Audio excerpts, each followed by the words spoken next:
Animals. Starring owl. Today is wildlife. Wildlife refers to undomesticated animals and uncultivated plant species which can exist in their natural habitat, but has come to include all organisms that grow or live wild in an area without being introduced by humans. Wildlife was also synonymous to game, birds and mammals hunted for sport. Wildlife can be found in all ecosystems, both wild and most developed urban areas, forming distinct groups. While the term in popular culture usually refers to animals that are untouched by human existence, most scientists agree that much wildlife is affected by humans. Some wildlife threaten human safety, health, property and quality of life. But many wild animals have value to humans, whether economic, educational, or sentimental. A lion, Panthera leo. Lions are an example of charismatic megafauna, a group of wildlife species that are especially popular in human culture. Humans have historically tended to separate civilization from wildlife in a number of ways, include the legal, social and moral senses. Some animals, however, have adapted to suburban environments. This include urban wildlife such as feral cats, dogs, mice, and rats. Some religions declare certain animals to be sacred, and in modern times, concern for the natural environment has provoked activists to protest against the exploitation of wildlife for human benefit or entertainment. The annual international trade may be worth billions of dollars and affects hundreds of millions of individual specimens. Global wildlife populations have decreased significantly, by 68% since 1970. As a result of human activity, with identified causes include overconsumption, population growth, and intensive farming. This is cited as evidence that humans have unleashed a sixth mass extinction event. Wildlife refers to undomesticated animals and uncultivated plant species which can exist in their natural habitat, but has come to include all organisms that grow or live wild in an area without being introduced by humans. Wildlife was also synonymous to game, birds and mammals hunted for sport. Wildlife can be found in all ecosystems. Deserts, plains, grasslands, woodlands, forests, and other areas include the most developed urban areas, all have distinct forms of wildlife. While the term in popular culture usually refers to animals that are untouched by human behavior, most scientists agree that much wildlife is affected by it. Humans have historically tended to separate civilization from wildlife in a number of ways, include the legal, social, and moral senses. Some animals, however, have adapted to suburban environments. This include urban wildlife such as feral cats, dogs, mice, and rats. Some religions declare certain animals to be sacred, and in modern time, concern for the natural environment has provoked activists to protest against the exploitation of wildlife for human benefit or entertainment. Different countries have various legal definitions. Trade. Assorted seashells, coral, shark jaws and dried blowfish on sale in Greece. Frame butterflies, moths, beetles, bats, emperor scorpions and tarantula spiders on sale in Rhodes, Greece. Wildlife trade refers to the exchange of products derived from non-domesticated animals or plants usually extracted from their natural environment or raised under controlled conditions. It can involve the trade of living or dead individuals, tissues such as skins, bone or meat, or other products. Legal wildlife trade is regulated by the United Nations Convention on International Trade in Endangered Species of Wild Fauna and Flora, CITES, which currently has 184 member countries called parties. Illegal wildlife trade is widespread and constitutes one of the major illegal economic activities, comparable to the traffic of drugs and weapons. Wildlife trade is a serious conservation problem, has a negative effect on the viability of many wildlife populations, and is one of the major threats to the survival of vertebrate species. The illegal wildlife trade has been linked to the emergence and spread of new infectious diseases in humans, include emergent viruses. Global initiatives like the United Nations Sustainable Development Goal 15 have a target to end the illegal supply of wildlife. Despite various regional legal definitions for wildlife, according to CITES, the annual international wildlife trade is like worth billions of dollars and affects hundreds of millions of individual animals and plants.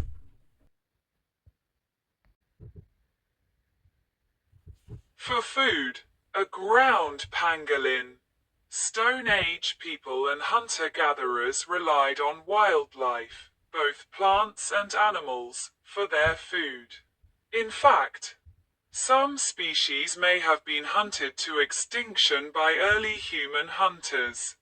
Today, hunting, fishing, and gathering wildlife is still a significant food source in some parts of the world.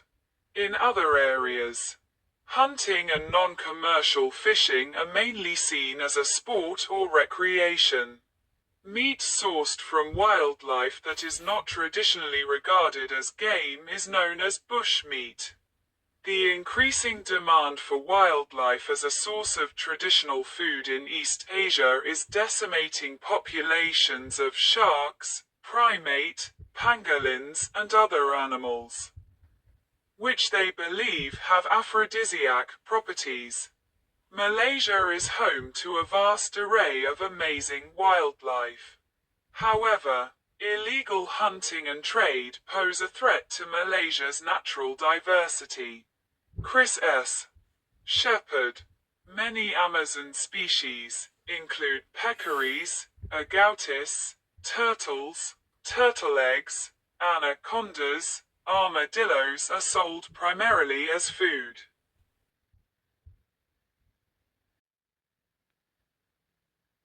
A Douglas squirrel, Tamiasaurus douglasii. Media. Wildlife has long been a common subject for educational television shows. National Geographic Society specials appeared on CBS since 1965.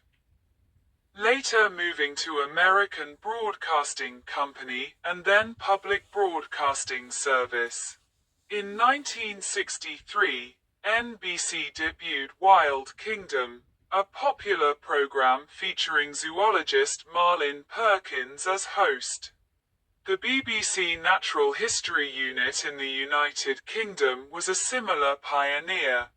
The first wildlife series Look, presented by Sir Peter Scott, was a studio-based show, with filmed inserts. David Attenborough first made his appearance in this series. which was followed by the series Zoo Quest, during which he and cameraman Charles Lagos went to many exotic places looking for and filming elusive wildlife, notably the Komodo dragon in Indonesia and lemurs in Madagascar.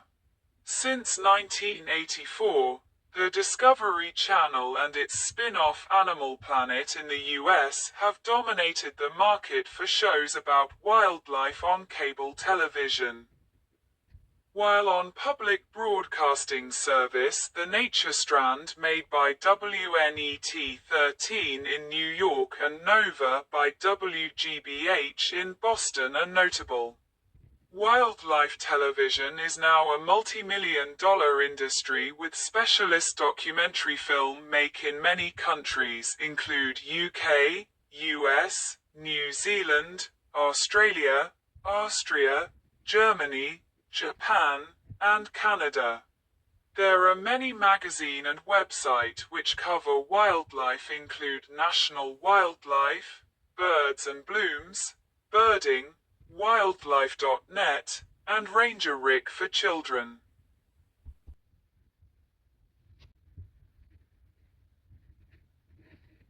Religion. Many animal species have spiritual significance in different cultures around the world, and they and their products may be used as sacred objects in religious rituals. For example, eagles, hawks and their feathers have great cultural and spiritual value to Native Americans as religious objects. In Hinduism, the cow is regarded as sacred. Muslims conduct sacrifice on Eid al-Adha to commemorate the sacrificial spirit of Abraham in Islam, Arabic Abraham, in love of God. Camels, sheep, goats may be offered as sacrifice during the 3 days of Eid. In Christianity, the Bible has a variety of animal symbols. The lamb is a famous title of Jesus. In the New Testament, the Gospels, Mark, Luke and John have animal symbols. Mark is a lion. Luke is a bull and John is an eagle.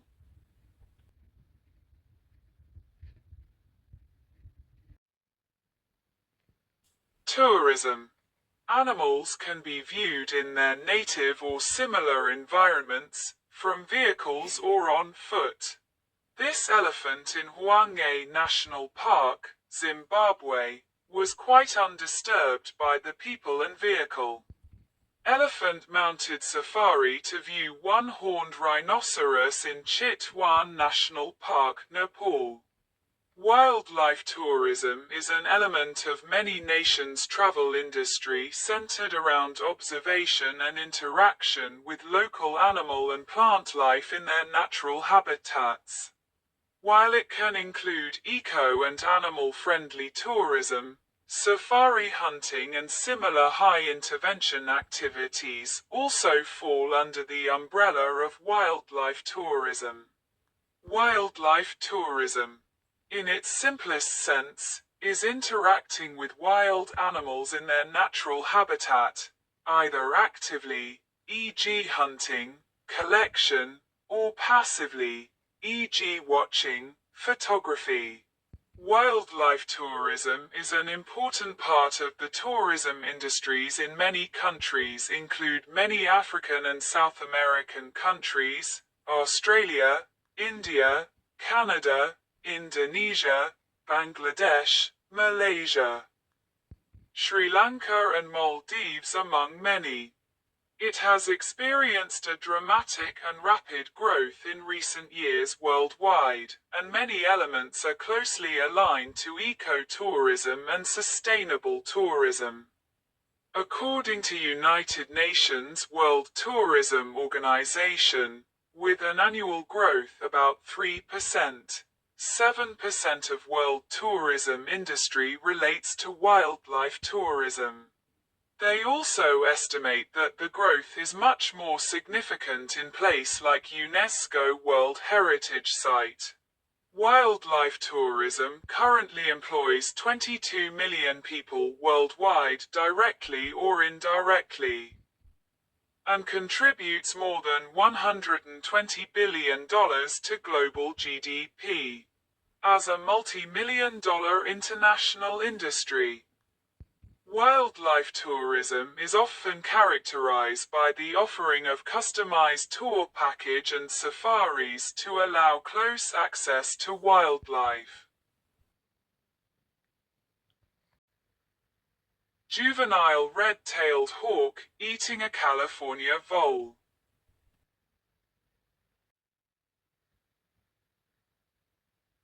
Wild animal suffering is suffering experienced by non-human animals living outside human care or control, arising from natural processes. Sources of harm include disease, injury, parasitism, starvation and malnutrition, dehydration, exposure to weather and natural disasters, killing by other animals, and psychological stress. Assessments of scope emphasize the very large numbers affected and the mechanisms that produce it, include natural selection, high fecundity reproductive strategies, selection, high juvenile mortality, and population dynamics. Religious, philosophical, and literary sources have variously explained, justified, accepted, or criticized harm in nature, with some advocating compassion or intervention and others defending non-intervention or the value of natural processes. Treatments appear in Christianity and Islam, and in Eastern traditions such as Buddhism and Hinduism. In religious contexts, it has been linked to the problem of evil and theodicy. 18th century figures include Georges Louis Leclerc, Comte de Buffon, and Johann Gottfried Herder. 19th century discussion features Louis Gompertz, pessimist philosophers, John Stuart Mill, and Henry Stevens Salt. 20th century contributors include J. Howard Moore, William Temple Hornaday, and Alexander Skutch. In the late 20th and early 21st centuries, the topic has featured in scholarship in animal ethics and environmental ethics, including work by Peter Singer, Jeff McMahon, Yu Kwang Ng, Claire Palmer, Sue Donaldson, and Will Kimlicka, Steve F. Saponsis, Stephen R. L. Clark, J. Baird Callicott, Holmes Rolston III, David Pierce, Alasdair Cochrane, Kyle Johansson, Katia Faria, Brian Tomasic, and Oscar Horta. In dedicated university and think tank programs, and in the work of advocacy organizations and research institutes. Philosophical debate considers whether predation is a moral problem and whether humans should intervene to reduce harms. Arguments for intervention draw on animal rights and animal welfare positions. Claims that non-intervention can be a form of speciesism. Observations that humans already intervene in nature to further human interests. And accounts that assign humans responsibility for exacerbating natural harms, and feminist analyses of how gendered norms shape views on aid, autonomy, and non-intervention. Arguments against intervention question practicality, appeal to the value of ecological processes, wilderness and wildness, reject idyllic views of nature or caution against hubris or laissez-faire, defend wild animal sovereignty, or compare proposals to colonialism. Analyses also note cognitive and social biases. Reported or proposed actions include provide aid, rescues, culling, and population-level vaccination and contraception programs, alongside technological approaches such as limiting predation, choices about rewilding and dewilding, and habitat management, including proposals for habitat reduction. The emerging field of welfare biology studies how to assess and improve welfare in wild populations. Climate change and other risks complicate evaluation, including concerns about unintended harms and proposals that could spread wild animal suffering beyond Earth. The topic also appears in cultural media. Critics say wildlife documentaries foreground charismatic adult predator-prey scenes while downplaying early life mortality, less charismatic taxa, and parasitism, a frame that may dampen ethical concern and normalize non-intervention. It also features in fiction, non-fiction, and poetry from antiquity to the present. World map of prehistoric human migrations. Map of early human migrations according to mitochondrial population genetics, millennia BP. This subsection focuses on anthropogenic forms of wildlife destruction. The loss of animals from ecological communities is also known as defaunation. Exploitation of wild populations has been a characteristic of humanity since its exodus from Africa 130,000 to 70,000 years ago. The rate of extinctions of entire species of plants and animals across the planet has been so high in the last few hundred years that it is widely believed that a sixth mass extinction event is currently ongoing. The 2019 Global Assessment Report on Biodiversity and Ecosystem Services, published by the United Nations Intergovernmental Science Policy Platform on Biodiversity and Ecosystem Services, says that roughly 1 million species of plants and animals face extinction within decade as the result of human actions. Subsequent studies have discovered that the destruction of wildlife is significantly more alarming than previously believed. With some 48% of 70,000 monitored animal species experiencing population decline as the result of human industrialization. According to a 2023 study published in PNAS, immediate political, economic, and social efforts of an unprecedented scale are essential if we are to prevent these extinctions and their societal impacts. Global wildlife populations have decreased significantly by 68% since 1970 as a result of human activity, particularly overconsumption, population growth, and intensive farming. According to a 2020 World Wildlife Fund's Living Planet report and the Zoological Society of London's Living Planet Index measure, which is further evidence that humans have unleashed a sixth mass extinction event. The four most general reasons that lead to destruction of wildlife include overkill, habitat destruction and fragmentation, impact of introduced species and chains of extinction. Overkill. Overkill happens whenever hunting occurs at rate greater than the reproductive capacity of the population is being exploited. The effects of this are often noticed much more dramatically in slow-growing populations such as many larger species of fish. Initially, when a portion of a wild population is hunted, an increased availability of resources, food, etc., is experienced increasing growth and reproduction as density-dependent inhibition is lowered. Hunting, fishing and so on have lowered the competition between members of a population.